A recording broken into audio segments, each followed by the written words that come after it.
In this video, I'll be showing you how to get Chrome on MacBook. It's a step-by-step guide, so if you find this video helpful, be sure to drop a like and subscribe.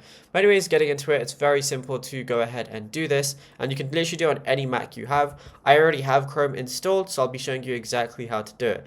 But by default, the browser that you're going to have installed on your Mac or MacBook, whatever you might have, is going to be Safari. So on Safari, all you want to do is type in download Chrome, like so, and then all you want to do is you're going to see download Google Chrome as one of the first options, and this is what it's going to look like. And then all you want to do is press download Chrome right here. It's going to show you all the different things that you have for it.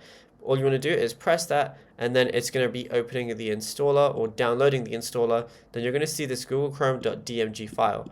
So all you want to do is go ahead and click on that, and then you're just going to drag and drop your Google Chrome into that, and then that's it. It's automatically going to install. And then if I go ahead and press like my command button and space, I can then type in Chrome, and then I can open up Google Chrome and use it as much as I want. And yeah, it's literally as simple as that. Now, if you found this video helpful, be sure to drop a like and subscribe, and check out all our other tutorials that we've been posting on the channel as well.